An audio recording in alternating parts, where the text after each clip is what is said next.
দেখুন, এই ফেসবুক থেকে যদি আপনি সফল হতে চান আর এবং কি আপনি যদি কন্টেন্ট ক্রিয়েটর হতে চান, তার সাথে সাথে যদি ইনকাম করার ইচ্ছা থাকে, তাহলে কিন্তু এখান থেকে আপনাকে আগে কন্টেন্ট ক্রিয়েটর হতে হবে।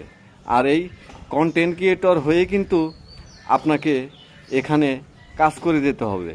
আর এই ফেসবুকে কাজ করতে আসলে অবশ্যই মনে রাখবেন, এখানে এই কন্টেন্ট ক্রিয়েটর হওয়া অত কিন্তু সহজ না। কঠিন কঠিন একটা বিষয় এই প্ল্যাটফর্ম। এনে ধৈর্য, আপনার মেধা, আপনার বুদ্ধি সব কিছু এখানে খাটাতে হবে। আপনার এখানে খাটিয়ে কিন্তু এখান থেকে আপনার সফলতা অর্জন করতে হবে। এই পরিশ্রম এগুলা যদি মেনে আপনাকে অ্যাক্টিভ থেকে কাজ করে যেতে পারেন, তাহলে কিন্তু এই প্ল্যাটফর্ম থেকে আপনি সফল কন্টেন্ট ক্রিয়েটর হতে হবে। আর আপনাকে প্রত্যেক দিন ইউনিক কন্টেন্ট দিতে হবে। আপনার হাজার হাজার লাখ লাখ মানুষের ভিতরে আপনাকে ইউনিক কন্টেন্ট দিতে হবে। এদের মাঝখানে আপনার ভিডিও তাদের সাথে অ্যাডজাস্ট হতে হবে, তাদের আগে যেতে হবে। এটা মনে রেখেই কিন্তু একজন ভিডিও আপলোড দিতে পারবেন এবং কি সঠিক কন্টেন্ট ক্রিয়েটর হতে হবে। তাই এই প্ল্যাটফর্মে আসলে আগেই ইনকাম করা যাবে, ইনকামের চিন্তা করা যাবে না।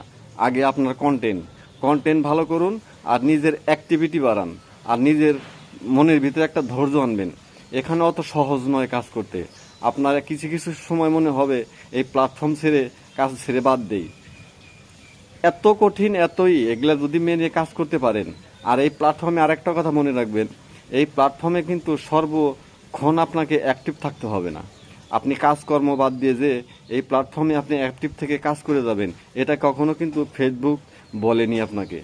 আপনি শুধু টাইম মেনটেন করে পোস্ট করে যাবেন, আর পোস্টের আগে 15 মিনিট আর পোস্টের পরে আপনার 15 মিনিট, এবার এমনি করে আপনি আধা ঘন্টা করে সময় দিয়ে যাবেন এবং কি রাত্রিতে কিছু সময় দিয়ে যাবেন। এমনি করে কাজ করে যান। আপনি কাজকর্ম বাদ দিয়ে বলেননি ফেসবুক যে আপনি আমার কাজে নিয়োজিত থাকেন। তাই আপনি কাজ সেরেই এই ফেসবুকে টাইম দিবেন, দেখবেন ভালো কন্টেন্ট দিবেন বা কন্টেন্ট দেখবেন শিক্ষা নেবেন, তাহলে কিন্তু এই ফেসবুক থেকে আপনি আর্নিং করতে পারবেন। ধন্যবাদ।